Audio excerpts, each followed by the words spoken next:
My name is Haripriya and I'm your host for today. So today we will be talking and having conversation on the topic client servicing and what all it has in store for us. So to know more about the topic, we have today with us Pooja, who's a senior consultant and also works for client servicing. We are happy to have you here, Pooja. Thank you so much. I'm looking forward to a very fruitful session today. Same here. So we know that you've been working in this field for quite some time. So when we hear the word client servicing, what exactly does it mean? Can you tell us something about it? Client servicing, when you look at a bird eye view, it usually means that a client is paying you something and you return that favor by providing services according to the requirements. Okay. But when you look deep into it, client servicing is more elaborative field. It involves maintaining that personal bond with your clients, understanding their requirements, building that understanding and communication with that. Because until unless you do that, you won't be able to serve them well. Yeah. So that is, according to me, is what client servicing is all about. Yeah. Rightly said. If you are not able to understand what your client really wants, you won't be able to provide that for your client. So basically, is there a difference between client servicing and good client servicing? Yes, technically there is. Okay. According to me, I feel that client servicing is like being a professional mind reader, except you don't read minds, but you make magic happens by delivering exceptional services. That is so innovative, yaar. And good client servicing, I believe, is offering a warm, cozy blanket to your clients on a cold winter morning. Okay. So it's all about building relationships. It's about managing their crisis effectively. It's about going over and beyond, going that extra mile for them. Exceeding their expectations so that you build that positive relationship and bond with your clients. So that's what differentiate a bit from client servicing and good client servicing. Makes sense. Client servicing, when you get to understand them, when you build a bond with them over time, be it when you're working with them for months or for years, only after a particular period of time you're able to build a certain bond with them. Yeah. So I also feel that client servicing does not come easily to everybody, right? So if you are somebody new in this field, so what are some tips that you would like to give if you want to improve our skills in the client servicing field? Interesting question. I think and I believe that everyone can do client servicing. But a few things that makes you better at it are a few qualities that one must possess. For example, you must be empathetic. You have to put yourself in your client's shoes. If they're going through something, you have to understand from your perspective.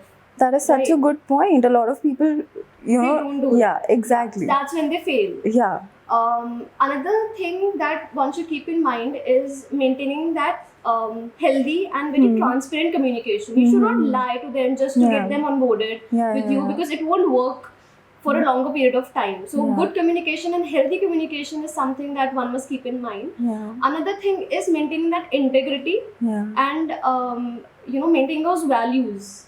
And more importantly, I think one thing that one should possess is being diplomat. Not in a negative way, but when you are dealing with your clients, you have to be a diplomat on certain points, because you can't make them unhappy. You can't dissatisfy them. So sometimes you have to find a way to put things in a better light. So I think diplomatic is the term I would use here. Interesting take on that. I also believe that when there is, when as a client, you get what you are actually asking for, like you're satisfied as a client, and you as a professional, even you are satisfied, there is a much better bond that we create. Definitely. There is a sense of satisfaction कि भाई अंदर से अलग से खुशी मिलती है कि ये काम किया and जो हमारा client था उसे वही चाहिए था. Exactly. तो has it ever been कि कोई ऐसा satisfying moment या कोई contentment वाली feeling, has it ever happened with you while working with so many different clients over the years?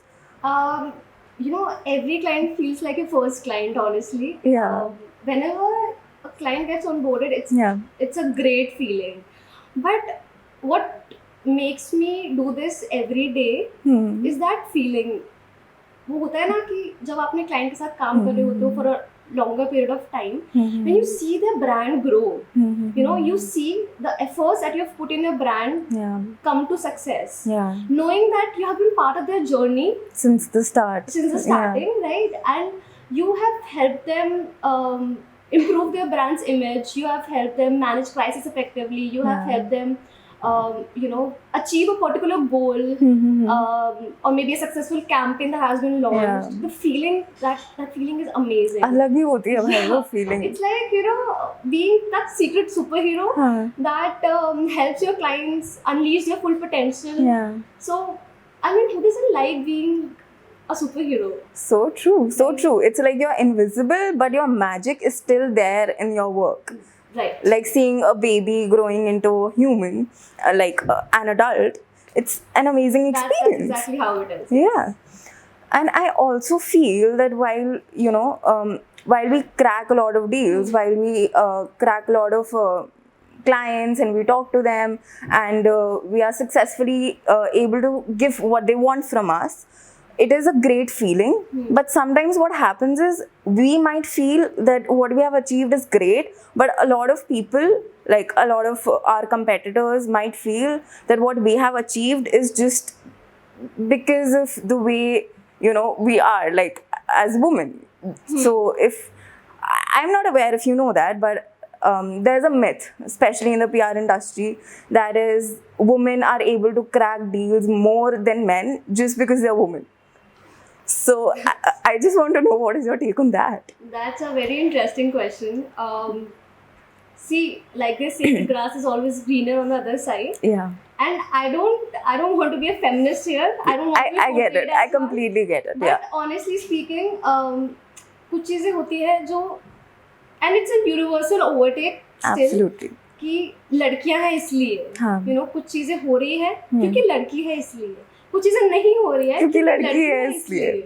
Absolutely. Right? So that is there, but it's a total myth, I would believe. If you possess the skills, if you have the skills, no matter your gender, I mean, you're going to crack it. मुझे नहीं समझ में आता ये women वाला card यहाँ पे कैसे आया, but it's not even related. मतलब भाई talent पे देखो ना, काम पे देखो. So I don't agree to that fact, honestly. Same here actually, to be honest.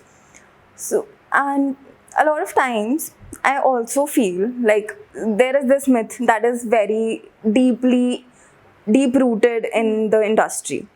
So with that myth, there also comes, you know, a lot of clients and a lot of people in the industry that have, you know, this perception when it comes to women consultants. Right.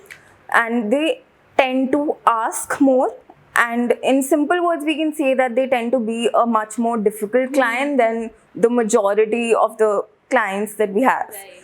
So when it comes to difficult clients, how exactly do we deal with them? Are there any tips that we can, you know, manage them better, have patience at our end? Is there something that we can do? My eyes are getting glossy just by hearing this question because that has happened one too many times. But I can relate to it too.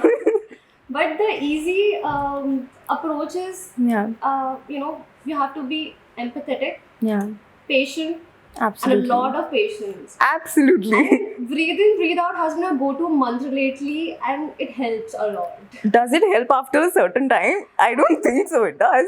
I would like to believe it does. Okay.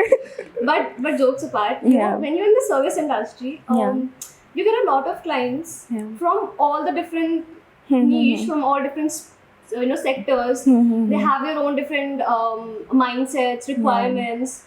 And after a point of time, you have to maintain a balance between your team as well as the client. And since we're dealing with humans here, the approach can't be a single approach, right? What works for you might not work for me. Absolutely, and ABC, right? Yeah. So the approach is different with every client. You have to be proactive. You have to be, you know, solution oriented. You have to be thinking from their mindset at times.